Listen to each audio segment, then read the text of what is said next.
Ladies and gentlemen, welcome to the African Excellence Podcast today. Oh, I'm excited, y'all. I have the king himself, a legend, an entrepreneur, a music pioneer here in the state of Washington. He came for one show and one show only, but he's no stranger to Seattle before. But I want to introduce you to my man, my brother, a mentor, an entrepreneur, an educator, an influencer through music, producer, DJ Shinsky. What's the word? How you doing? I'm doing great, man. Thank you for having me at this place, man. I appreciate it. Thank you so Man, much. we love you, man. Shinsky, man. Your mixes are the biggest Afrobeat mixes right now online. Do you know that? It doesn't feel real. It doesn't feel real, honestly. You're the biggest Afrobeat. Like every chart right now should be knowing who DJ Shinsky is. Your numbers are crazy. Your music mixes are crazy, man.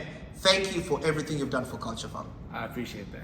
I do. Now, for people who don't know about you, who's DJ Shinsky? Like government name. I hope you don't owe people money, but your government name and where are you from? So my name is Steve Nayosi. I'm from Nairobi, Kenya. I was born and raised in Nairobi, Kenya, and moved to the States when I was 18 years old after high school. And I've been DJing since then. Awesome. Now, a lot of people with their careers, like myself, we shifted careers a little bit. Yeah. What was your first love? My first love was, I still love it. I still love it. It's engineering. Okay. I went to school for electrical engineering. Oh, awesome. I graduated with a bachelor's Okay. in electrical engineering, and I did a few years. I want to say about 4 or 5 years in the field. Mm-hmm. I enjoyed it, Okay. but I still had that passion for music. Something else, yes. Yeah. So I was trying to juggle both of them at the same time. I was doing DJing and going to school for engineering and working at the same time. So, but now it seems like DJing has taken over the The love, yes. The love, yeah. So. Yeah. When you were trying to balance, because a lot of people in college or people are trying to still figure out their career, what was your hardest trial when you were trying to balance school, which is electrical engineering, Yeah. and DJing as a craft before it became your main thing? Scheduling. Scheduling was tough. Engineering is a tough degree.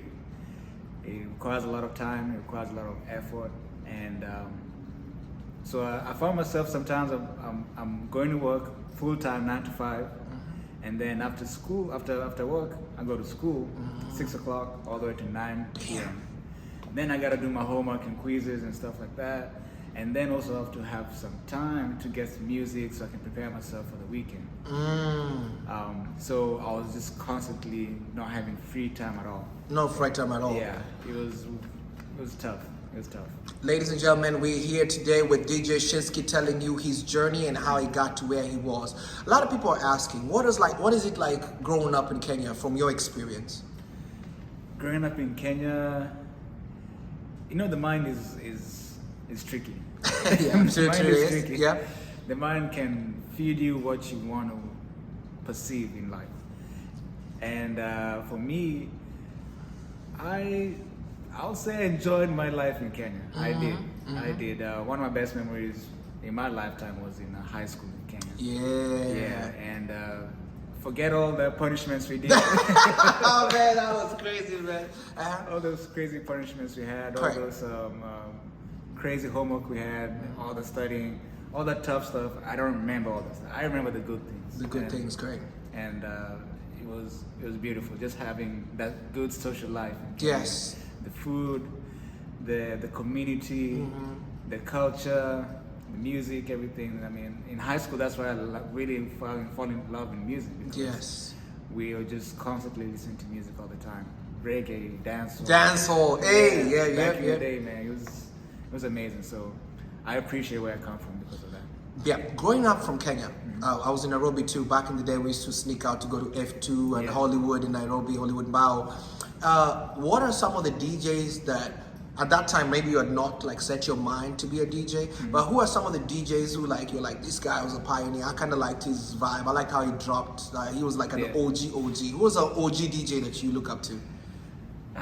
I used to listen to a lot of DJ Adrian. Yeah, I like that guy. Back Yeah. in the day, when I was in high school, I used to listen to even my boy Simple Simon. Shout out Yeah, to Simple Simon. Simon. Simple Simon, man, he started Black Supremacy Sound back in early 2000s, and I think correct me if I'm wrong. I think he's one of those pioneers for the DJs who actually came up with a mixtape kind of thing. Like He was the first. Remember when they did the Black Supremacy? Yeah, Black They were the Supremacy. first people who could have free streaming before even SoundCloud dropped. Right. Yeah, their Right. website was fire. Yeah, and even before that, he was the one distributing like the mixtape. Mixtapes, yes. Like mixtape. Supremacy. Not even High CD. school, ile CD. Tapes, yeah. Oh, that was cool. Yeah, so You're taking me way back. So he used to have all those tapes when he comes up with that. Okay. And, I used to listen to them a lot. And just a whole bunch of DJs. DJ Pine, DJ, the Code Red DJ. Code Red, yeah. Max, yeah. Homeboys Radio DJs. I used to just listen to them when I was just at home chilling and doing my homework. I just listen to the radio. Okay. Yeah, so I look up to them a lot, and they kind of shape my identity. Your identity with the music and Yeah. stuff. Vibes on vibes. Now, first time DJ, what year and how was your experience the first time you're like, I'm gonna touch somebody's turntables? I don't know if you had them or you borrowed them, but how was it? How was your first experience DJing? Ah, man. You think I'm crazy, but I don't really remember. I don't really remember. Okay. I don't remember the details. I think I remember. I would say the first time actually DJing for a crowd in a club setting versus a house party was it was a Thursday night. I remember that. One of my friend from work, he used to be a promoter, and he heard I was DJing. He was like, "Hey, come through and just through, DJ." yeah. Didn't pay me anything, but I was like, "Okay, let me show what I got. Let me show you what I got." So I went there, and it was a slow night, but I was just excited just to be DJ, in the presence, be in correct. the presence, be in Yes. the club, because I always go to the club, I see the DJs out there and they're doing their thing, and I was like, one day I'm gonna be behind the Lazima pia mini, I gotta be out there. Yeah. So like this time, come on, like international DJ, because that's what I'm gonna call you, an international DJ. Was this like your crossover moment? Ama ilikuwa like this was like a crowd you're familiar with? I was familiar with the crowd as far as what kind of music they want. Okay. But it was more for me to have that stage presence, to know that I can control the music The control, yeah. and control the The environment. tempo in the house, So yes. that was just a big step for me. Correct. And I did that, and wow, it was an amazing But experience. see, from there- In fact, I have a crazy story. So Nah, just do share, man. Please do. So I was DJing. I remember I was DJing, and there was a bunch of Nigerians over there. Okay. The promoters are Nigerian as well. So Yes. when I started DJing, I DJed for a lot of West Africans, not even Kenyans. So this guy was listening to me DJing. He's like, "Man, this guy is good." So he came up to me. He's like, "Oh God, what's your name?" You good? Sorry if I butchered your accent. You're good, man. You're good, bro. Yeah. You're free today. Don't do it. So he was like, "Man, you're so good, man. What's your name? What's your name?" At that time, I didn't have a name, but I remembered I was in high school. People used to call me Nyashinsky. Oh, yeah, okay. Yeah, because of my last name, Nyaosi. Yes. So back in the day, I don't even remember when we had that. We used to give ourselves nickname like. Yeah, everybody. We never did Fatidinti. I used to call myself, yes. Yeah. But there's that special nickname that you add like a SKI to your last Oh, name. yeah. Like Broski. Broski, yeah. Kebroski, Dinsky, yeah. Dinsky. Yeah, so it's kind of cool back in the day. So I was like, man, these people used to call me Nashinsky. I was like, okay, I like that name. However, my, there's another artist called Nyashinsky, yes, correct, yeah. So I was like, man, I can't take that name. Yeah.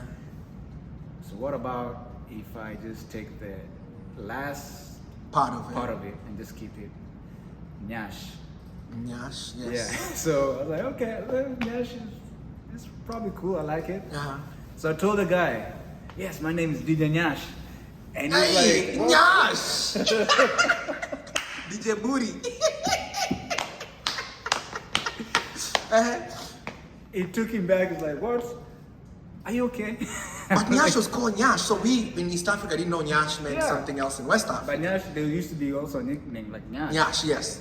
But man, he started laughing. He's like, where you from? He's like, I'm from Kenya. So And it's like, oh man, let me tell you something. Come here, let me tell you something. You know what Nyash means in Nigeria? Yeah. I don't know. It's like booty. Hi. Okay, somebody know it can't work. I can. Okay. I can. So I went back home. I started talking to my brother. I'm like, man, I need a new name. I need a new. My little brother was there, so Yeah. we came up with different names: DJ Steve-O, DJ Cole, something like Cold Spark, whatever. I don't know.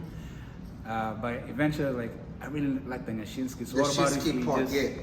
Keep the take out the Nyash? yes. And keep the Do the Shinsky. Shinsky, yeah. I think that was cool. Awesome. Okay.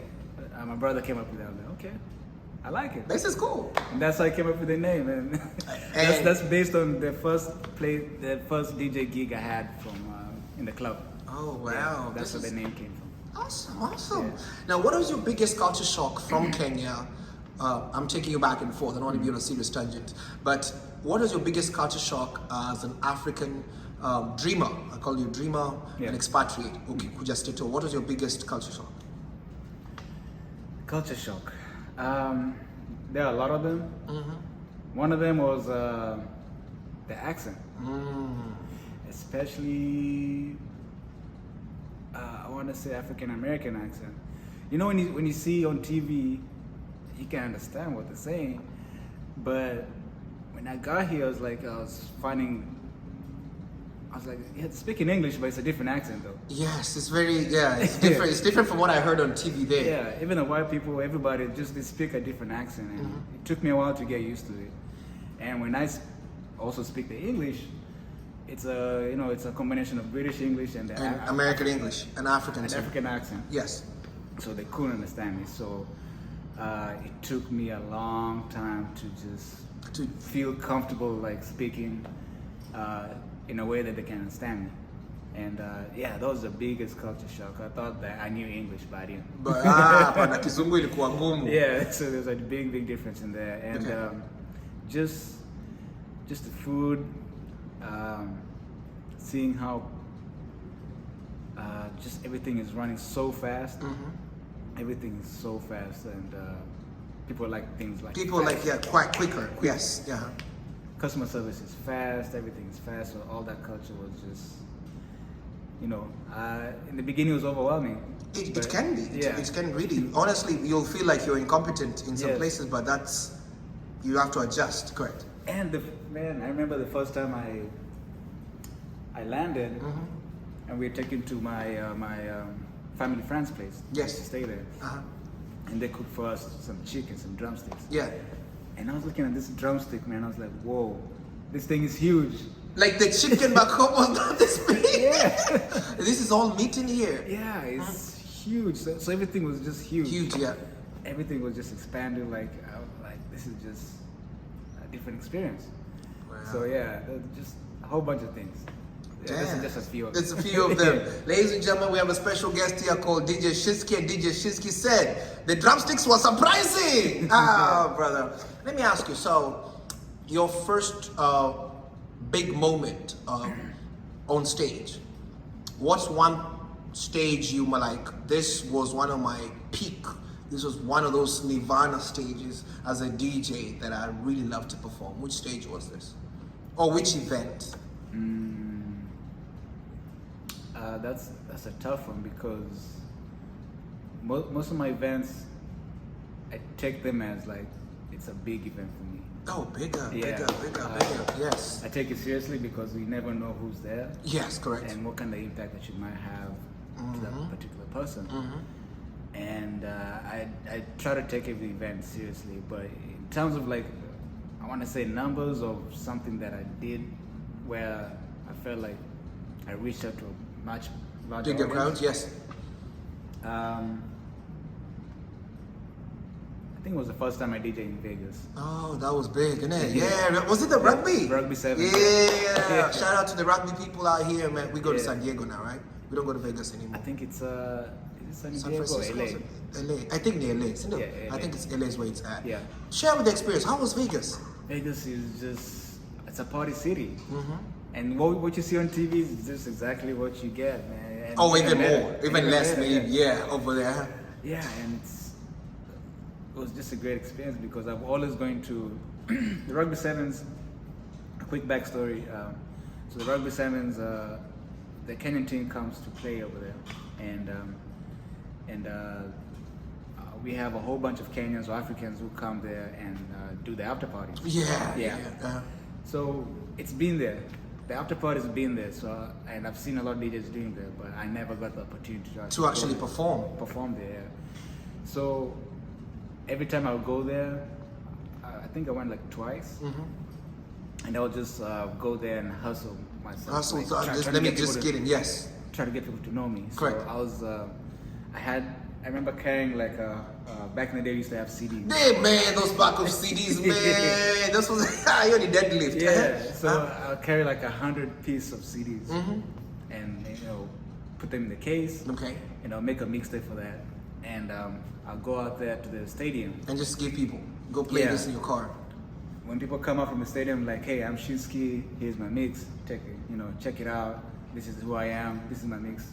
And So you started hustling from the bottom. yeah, Wow, from the bottom. Like nobody knew me, and I was just standing there in the cold of like, man, by myself, or just passing out CDs, and eventually people started to know who I am, to the point where even one promoter was like, I like you, I like what you're doing. Let me have you on my show. Let me hop on you. Yeah. And man, when I did that first show, having all those people, it was nerve-wracking, because I think they had like maybe about 1,000 people. Whoa, one city. Yeah. Wow. It was nerve-wracking, but yeah, man. You held your own. I had my own, yeah. That's it. Now, for people who are scared of going to stages, like they've never, they have dreams, but or they have not seen Vegas the way you have. Yeah. What's one thing you would tell them? Because you started from the bottom. Right. Like, if they want to get in the same stage that you got, what's one piece of advice you'd give them right now? Consistency. Yeah. Just be consistent in what you have, and try to be better each and every time. So just continue working on your craft. Correct. To the point where that it becomes almost like addiction. Like an addiction. Like you want to do it every day. And also it becomes like it becomes like driving a car. Okay. It's autopilot. Like you already know how to, once you know how to drive a car, correct, it's easy for you to do that. Let me ask you, driving a car is easy. What about flying a plane? Like, for example, was there a show that you were ever called, Shinski, that you felt, oh my God, this show, I wish they gave me like 4 more months before I pulled up? Have you ever gone to a show freaked out? Because I'm a comedian and sometimes I come into a stage, I'm like, I'm not ready, but okay, I will come and see. You freaked out. You ever had stage fright? I'll tell you something. Every single event I have, I do have stage fright. Wow. Every single event. Okay. It might take about a few minutes just to get over it, but yes. especially when I'm an introvert. Correct. So especially when I'm in a club and everybody's there for me. Yes. Who came to see me perform. Yes. And you hear the MC on the mic trying to introduce me. They're talking, yeah. Coming up. Yeah. And I'm over there looking like, I don't know. Not now. I'm not ready. I don't want to. Okay. Yeah, and then when they have a stage, and the spotlight is on you, and everybody's just watching you. Okay. It's nerve-wracking all the time. I can't get over it. I can't. There's always something over there. But I just can't. I just put myself together. I count from 5 to 1, and like, okay, we got this. You have a little thing to get your chakra on. Yeah. So like a meditation. Yes. Yeah. When you pick a mix, what do you? What's one of the things you factor in? Because you have a Mapiano, you have reggae, you have soul, you have old school hip hop. What makes you? What do you consider before you make a mix? What goes through your head? Every mix is I get inspired in different ways. Okay. Yeah. In fact, I want to make a video explaining all the mixes that I made. Well, that would be nice, actually. That would be really good. Just to give a backstory, because every mix I get inspired by something. Okay. It could be maybe I go to a house party and just check out people who are listening to these random mixes or random songs and just watching the reaction. I'm like, what if I have a mix that I can make for them, so that they can, if they're a house party, they can just have like back-to-back songs that are good. And I go back home and I make. That's how I came up with the dancehall mix. Oh, so like you listen to, it's like almost you're taking a survey. Yeah, I just look at the environment, look how people react to the music, and see, okay, if I had a mix that can cater to that crowd and cater to that time of what they're doing right now, what will it be? And I go back home and start researching. Vibes, yo. Ladies and gentlemen, we have the African Excellence Podcast. We're here with DJ Shinsky, and we'll be right back. DJ Shinsky, Yes. the city of Houston is where? Houston, Las Vegas is where you're from. How's the city of Houston, Texas, shaped you and your craft over the years? Wow, Houston is so diverse Okay. in terms of like having all these cultures integrated, and we have people from everywhere, Latino, African, Indian, Asian, all that. It's so diverse, where to the point where like it gives you a broader sense of like the international culture. Taste, And yeah. at this point in time, actually, Houston also, the nightlife scene is Popping. pumping. It's Yo, big. yeah. It's Your clubs big. go till the next day. Yeah. So we're known for having a lot of clubs, and also the African community there is huge, especially with the Nigerian crowd. So, like I said in the beginning, I started DJing. I'm Kenyan, but I started DJing for West Africans. So it kind of exposed me to the A different side taste of music of, to you. yeah, Africans, and also not even just West Africans. We had Congolese and pretty much other a broader people. sense of Africa. Correct. So it got me to be more diverse in terms of like knowing different songs from different regions and stuff like that. So, and also it kind of shaped me as well. I give you a quick story, like DJ for Nigerians, especially. Yeah. Tell maybe- us, what is it like to be in that presence? being To in like that presence, different event? Like you want to be like them. I don't know. Is this some Is the kind of- energy or what is The it? energy they provide, they just the culture. You know, they're really proud of where they came from. So to the point where like I started dressing up like that, because I'm over there just You're influenced. DJing, but I see this guy wearing a nice clean suit going to the club, or a nice African attire, very nice. Back in the day, I never used to dress up. I'll just go with I don't know. You're going with the product. Yeah, I just go with a t-shirt and stuff Yeah. like that. But now they kind of influenced me, because I felt like if I be in their presence, I need to also just, You see yourself as a brand now. Yeah. It's a whole entity. and that kind of shaped my brand. Like if you see me in gigs, like I try to dress up the part. What's the importance of being a diverse person in the industry that you're in? What's the importance of opening up and allowing room for growth? The importance of that is you don't limit yourself. You get other opportunities that you might not think you might need. Like for instance, there's one time I DJ for I don't know if you know Top Golf. Yeah, Top Golf. Yes, Yeah. yeah. They're opening one here in Bellevue soon. Yeah. Yes. So Top Golf is a indoor golfing gaming experience, and every Friday night they used to have a DJ to come and just DJ. You're playing for CEOs and Yeah. stuff. There's big people. And guess what? I managed to get the gig because I was I was in a diverse kind of mindset, Yes.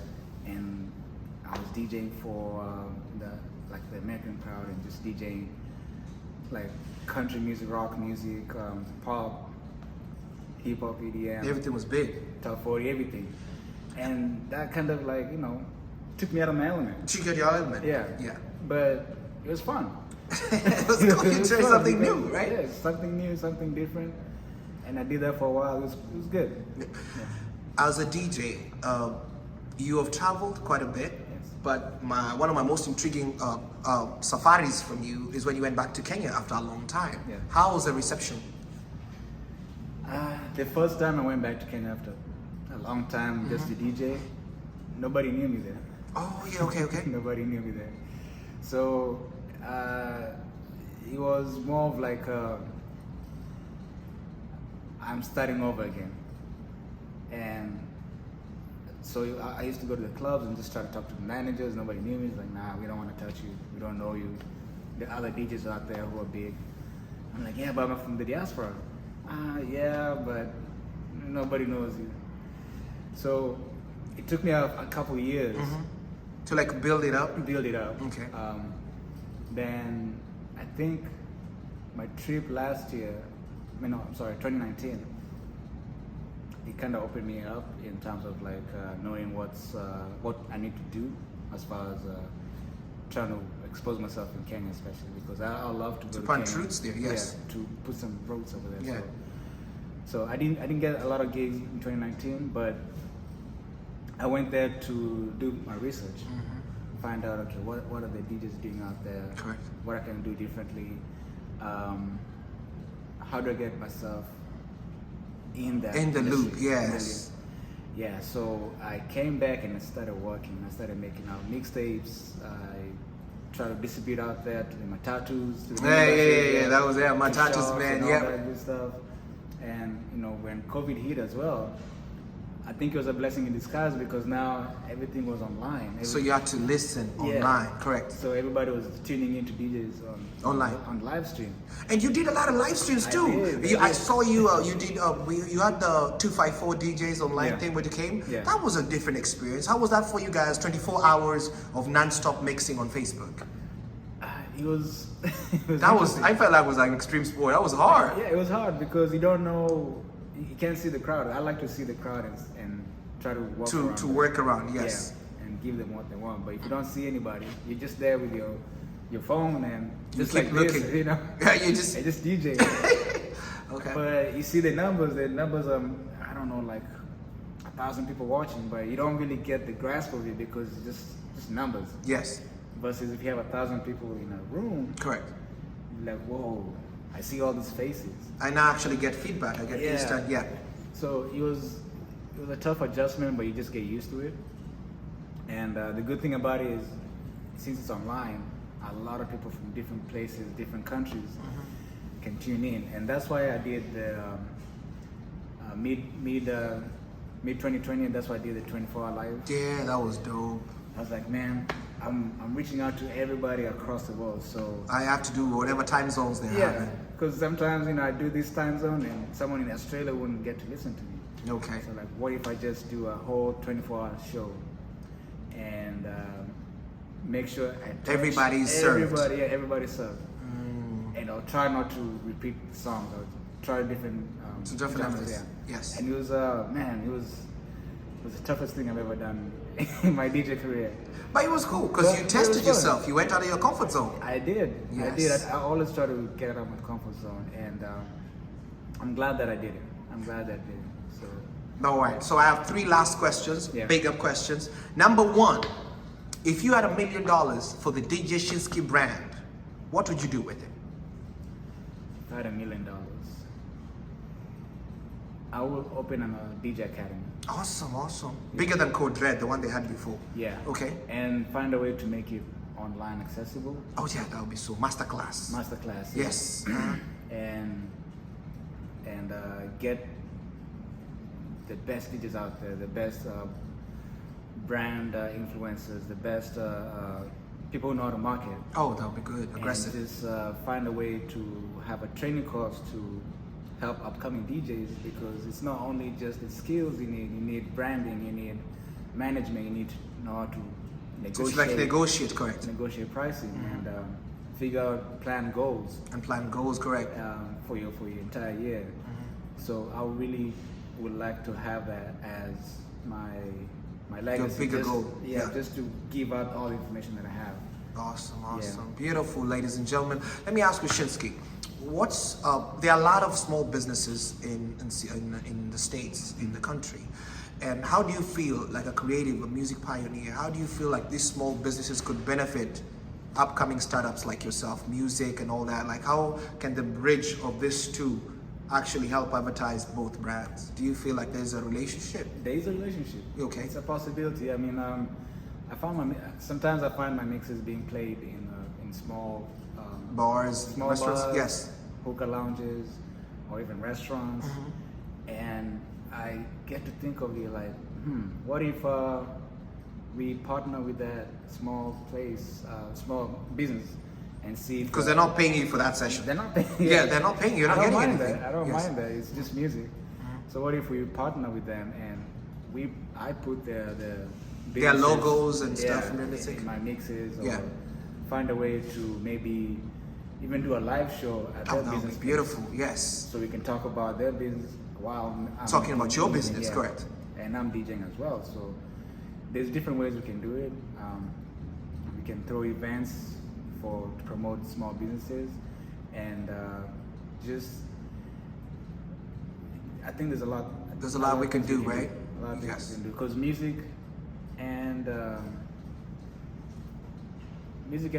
Business are synonymous. Yeah, they're it's together. synonymous. They have to. Yeah, Yeah. they're together. So I think we can work it out. Yeah, one of my last questions here.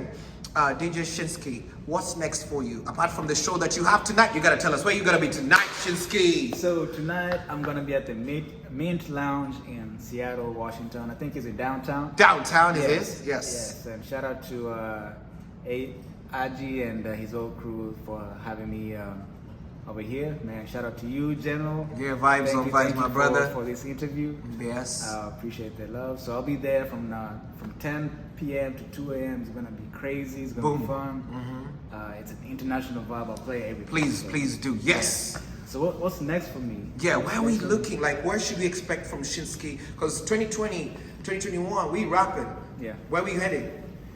I am heading to the production side of it. Ooh, talk about it, okay? Yeah, I want to produce music. I want to Yes. collaborate with artists, Make your own sound. make my own sound, Yes. so that when I go to DJ, I'm DJing my own songs. Your own thing, like DJ Neptune and all these other guys. Yeah. Everybody's coming up. DJ Kali, this DJ is Khaled, you. Yes. Yes. I think that will be my next biggest project, just to learn the production side of it, and also that can help me even be a better DJ. And grow And as a person, yeah. grow, and help other artists to bring other artists to the forefront, because I already have my audience.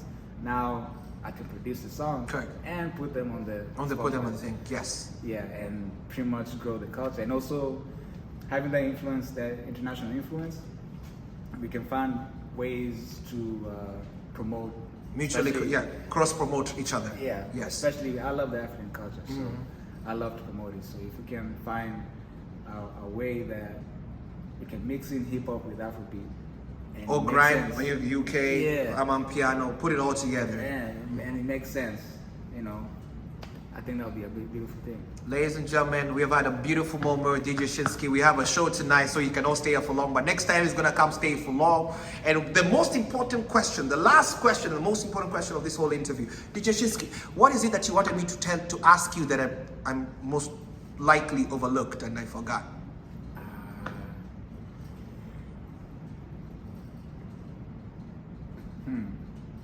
Yeah, if you're in my shoes. Okay. Maybe if I wasn't a DJ, what would I do? If you weren't a DJ Shinski, what would you do? If I wasn't a DJ, I think that's a tough one. I don't know. You could be an astronaut. We could be anything. Yeah, But I think I've built my whole identity as a DJ since my whole adulthood life. yes, So I think if I wasn't a DJ, I'll find my way in the community, just trying to give back. give back in terms of probably doing things that will unite the community, which I'm still doing in a sense. You're still doing it in the sense. You're still a leader. As far as the DJ wise, Yeah. but I think that'll be my main goal.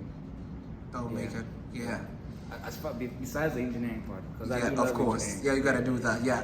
Yeah, so I think that I'll be part of the community. Thank you so much, man. Again, DJ Shinski, thank you, my brother, for being here with us, for showing up in Seattle. Seattle Stand Up tonight, DJ Shinski. This podcast will be available on all platforms. But where are they gonna find you? Where can they find you online? Where can they follow you? You can just Google DJ Shinski, It will pull up all my information. My YouTube channel is really big right now, so you can check out my mixes there, and also have some tips and tricks for DJs, some tutorial videos and some vlogs. You can check out my YouTube at DJ Shinsky. Instagram, I'll be posting all my events, all the updates out there. So make sure you check me out on my Instagram at DJ Shinsky, and all the good stuff. Facebook and Twitter, SoundCloud, Mixcloud, also Spotify. I do have a song that I released back in 2019. Oh, nice. Our Boy. Oh, yeah. I heard that one. Go ahead. What's it called? It's called Bounce. Bounce, yes. Yeah, it was my first project that I did as far as the production side. So I want to do more of that. Correct. Yeah. So yeah, check me out. Thank you, guys. Follow the link of DJ Shinsky. It'll be down here at the bottom. It'll be zooming down here when the podcast comes out. And please go subscribe and show love and engage with my brother Shinsky. Shinsky's real. We have a job to do. Thank you for being here, my brother. Thank you, man. Vibes on vibes. I appreciate it. Hey guys, watch this. Alexa, play DJ Shinsky on YouTube. Getting that from YouTube.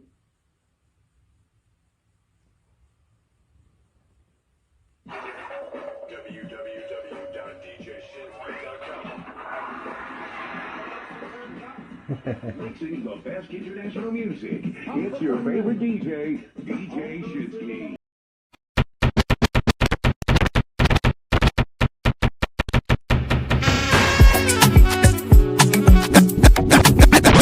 Anybody, when no one throws at you. Anybody, what have we do to get your love? Girl, you just get blow my mind.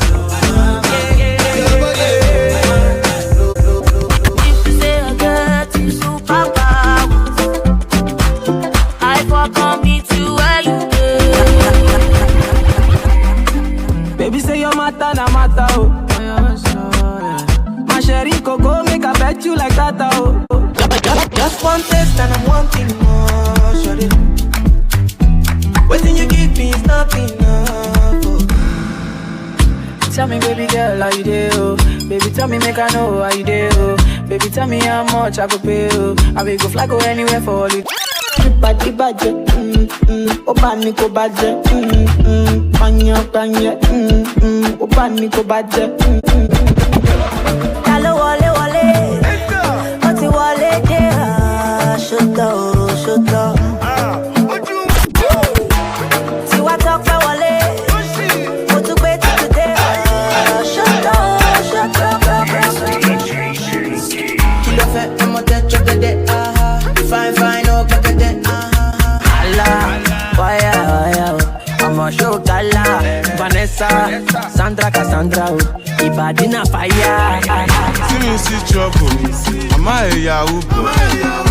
I make Gamio, Chemo Yahoo. Yesterday,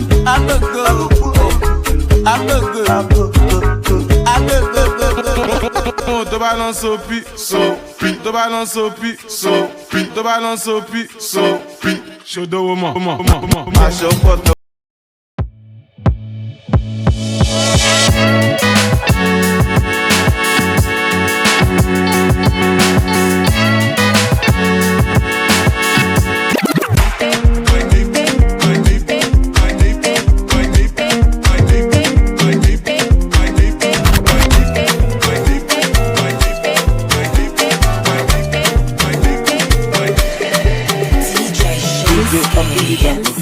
I like to get when you dance so baby girl do the calypso. Baby girl your body.